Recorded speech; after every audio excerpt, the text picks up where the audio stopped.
So what do this video and the person featured in it have in common? They're both making their grand debut today. Hey everyone, and welcome back to the channel. A couple of weeks ago on a live stream, I mentioned something that a lot of us in this community already know. If you picture a Venn diagram, the most entertaining place where those circles overlap is right in the center, where sovereign citizens and courtroom chaos meet. That overlap produces some of the wildest, most unpredictable, and unintentionally hilarious moments you'll ever see. And today's video is exactly that. We've got someone who fits squarely in that center zone. It's confidently delivering their own interpretation of the law while the court tries its hardest to keep things on track. Let's just say staying out of trouble requires more self-control than they were willing to demonstrate. So, with that said, let's jump straight into it. Title of the case. Title of the case is People v. Rosalind Ray Keenan. The allegation is that on or about May 16th in the village of White Pigeon, she did resist and obstruct a police officer and drive with a suspended driver's license. Resist and obstructing is a felony now. It's punishable by up to 2 years imprisonment. And driving suspended as a traffic matter, punishable by up to 93 days in jail and a fine of up to $500. Carries 2 points on your driving record and requires that your license be suspended. Someone who is identified as Rosalind Keenan is present, and she wanted to explain more about that. We'll give her a chance to do that, but prosecuting attorney David Marvin is here, and he's representing the state. So let me ask you again, are you Rosalind Ray Keenan? I'm here as sui juris impropria persona, Rosalind Ray family of Keenan, beneficiary. Is this on record? Yes, everything has to be on the record, so it's all being recorded. Okay, I'm here on the special appearance, and I'm a free woman on the land. Special appearance, you say? Interesting choice of words, because by the time we get to the end of this video, that label is going to take on a very different meaning. What starts as someone confidently declaring they're only present under their own special terms quickly turns into a situation where the court has a few terms of its own to introduce. And trust me, those terms have a lot more authority behind them. If there's one thing we've learned from watching these cases, it's that people who insist on making special appearances usually end up discovering that the court is perfectly capable of redefining their role, whether they like it or not. So buckle up, because this transformation happens fast. It's something you won't want to miss. There is, and I'll tell you about that. But I wanted to mention that this is, I believe, the third time we've sat down, and so this is dragged out a bit, but only because she's not represented, and in these 3 separate meetings and adjournments, the court has allowed those, and I appreciate it. I have spent a lot of time with her and her son, who's here. He's always been here, and they're very honest and they're good intended. Thank you. And I think that we've come to a resolution that I believe is fair. I've offered, I'm going to state it for the record, and only time will tell if she's going to accept it, in hopefully 2 seconds. But what I would do is offer an attempt resisting and obstructing and dismiss count 2. And I would ask that the court set this for sentencing at a later date, and I'd ask for 6 months. And if by that time there's no other incidents with law enforcement or any other reason to continue, I would dismiss this, or at any time before that if I felt that it was necessary. And again, after working with her, I don't think this is the kind of thing that should be, I would hate to see this upstairs as her first felony. I think that she's interested in a way of life that she's honestly trying to understand, but I think that partly to assist her, I've kind of hatch this plan. And I've offered that. I have the feeling she's going to take it today, but if not, I've got my... Middleton's sovereign citizens seem to trust only the legal advice they hear from other sovereign citizens because, as the saying goes, birds of a feather tend to follow each other straight into the same problems. They reinforce each other's mistaken ideas, and the cycle just keeps spinning. Now, the prosecutor is about to present the plea offer, and let me tell you, this might be one of the most generous deals I've ever heard in a case like this. It's the kind of offer most defendants would take without a second thought. But not here because, in true sovereign citizen fashion, she rejects it outright. Of course she does. Accepting a reasonable deal would require acknowledging the court's authority, and that's the one thing she refuses to do, no matter how much it would help her. So instead of taking an easy off-ramp, she keeps charging forward, convinced she knows more about the law than the actual legal professionals in the room. And as you can probably guess, that decision sends this hearing in a very predictable direction. He's offering to reduce the driving suspended charge. And he is offering to dismiss the felony charge and reduce it to a charge called attempted resisting obstructing a police officer. That's a misdemeanor. It's punishable by up to a year in jail and a fine of up to $1,000. Do you understand that charge? No, I don't understand the nature and the cause of the charge. All right, Mr. Marvin, let's just do a prelim. I'm not going to tap dance with her. You may be more sympathetic about this flat earth nonsense than I am. But if I'm going to have to argue about everything from who she is to what the charge is, it'd be easier to just put on the prelim. From the affidavit of probable cause, her conduct was outrageous with a capital O. And so I'll give you one more opportunity, Ms. Keenan. Mr. Marvin is agreeing to dismiss the driving suspended charge. The record shows your license is suspended from Indiana and you don't have a valid Michigan license. That's a benefit. It won't affect your driving privileges. Excuse me? What did you say about the... It's a benefit. And No, before that, about the license. he's dismissing it. And it won't affect your driving privileges here or Michigan or Indiana if he dismisses that. So he's offering to dismiss it. And that's a benefit. He is offering to reduce the felony charge to a misdemeanor. And that's attempted resisting and obstructing a police officer. If you wish to do that, we can pursue it now. If you don't, we can take testimony. The officer's been waiting here for 3 hours. What would you like to do? Are you asking me to take a plea? I'm asking you if you're willing to accept the prosecutor's plea offer.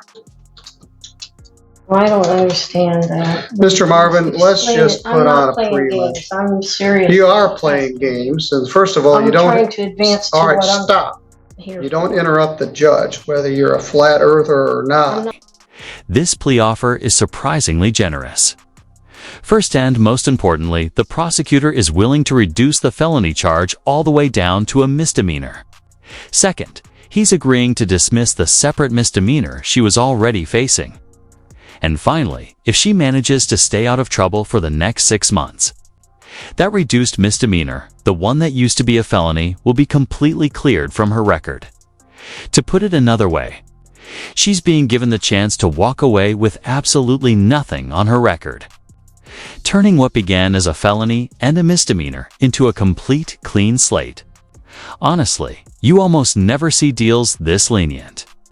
It's the kind of opportunity most defendants would grab and never look back. But Judge Middleton looks like even he knows this offer is extraordinarily charitable. You can practically see him hoping she'll recognize just how rare it is to get a second chance this generous. It's the legal equivalent of someone handing you a parachute. Right before you jump yet, you're still considering whether you want to wear it. You're saying I've got very little patience for it. You don't have an attorney, which concerns me because these charges could result in your incarceration. I will appoint an attorney for you. All you got to do is tell me. But you also have the absolute right to represent yourself.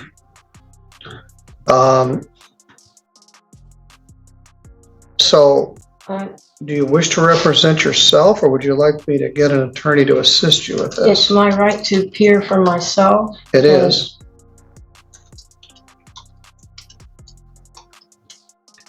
I don't think it would be a violation of your oath of office To do what? to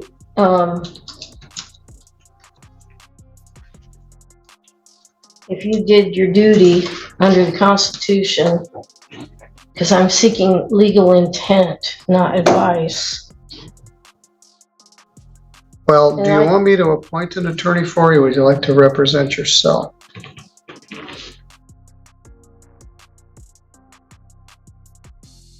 So may I ask, what jurisdiction is this, civil or criminal? This is a criminal case, which points out the fact that you could use a lawyer if you can't tell the difference between a civil and a... A flat earther, huh? Over the years on this channel, I've covered all kinds of baffling ideas and questionable decision-making. But there are only two groups who consistently take the cake when it comes to the sheer level of creative chaos they produce: flat earthers and sovereign citizens. Their confidence is unmatched. Their logic is, let's call it, experimental. And their belief systems are built on layers of misunderstandings stacked so high they could cast a shadow over reality itself. It's almost impressive, really, how far they're willing to push their own narratives. No matter how detached from reality those narratives become.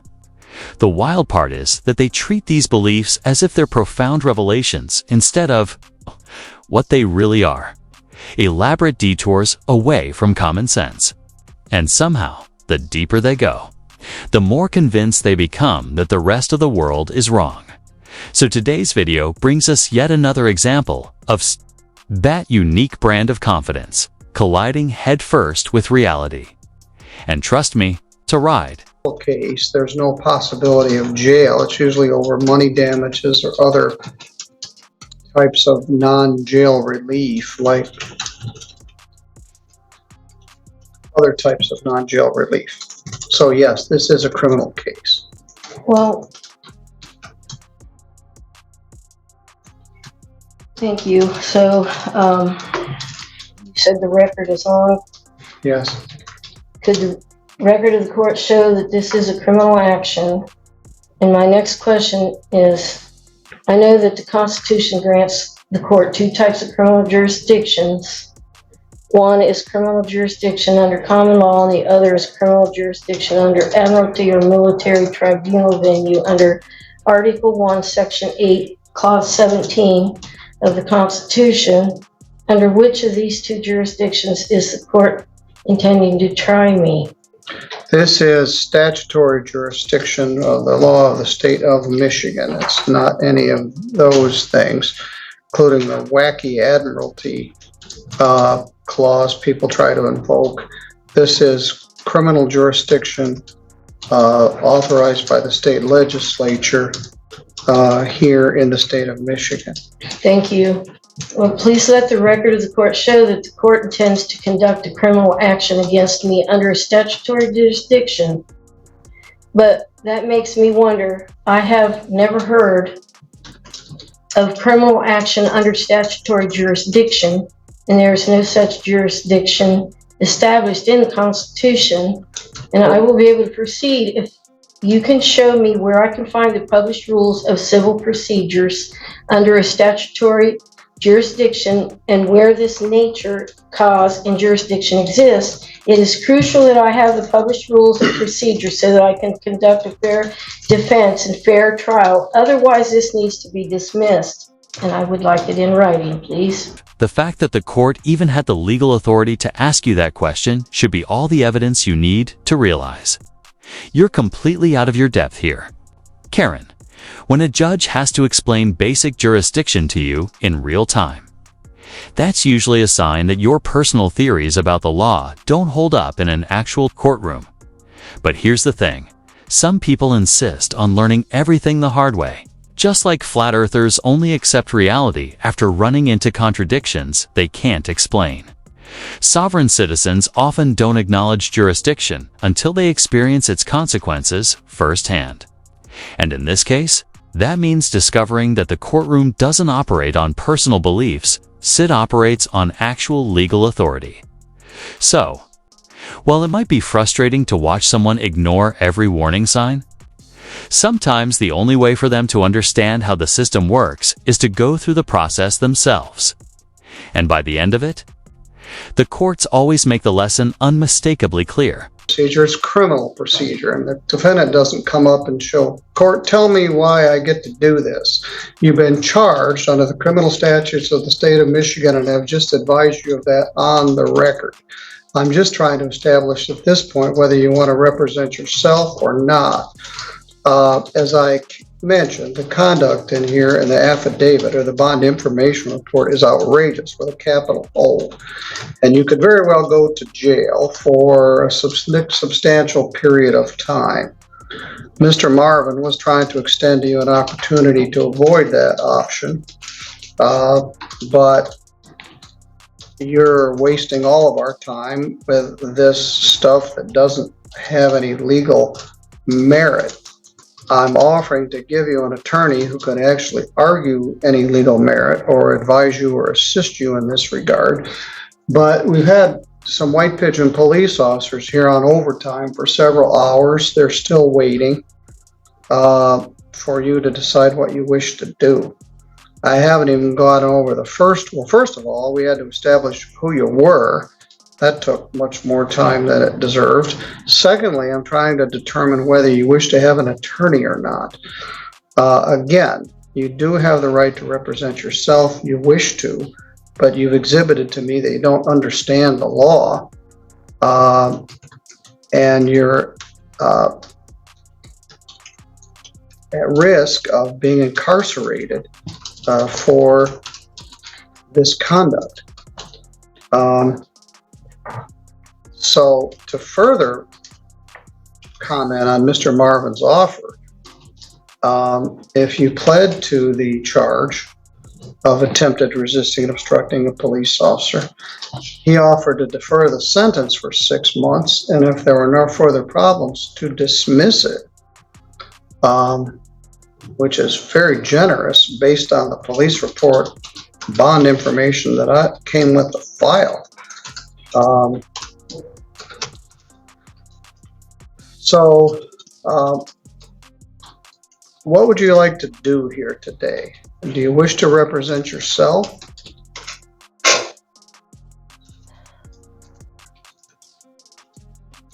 Thank you. I do. I know I can peer for myself.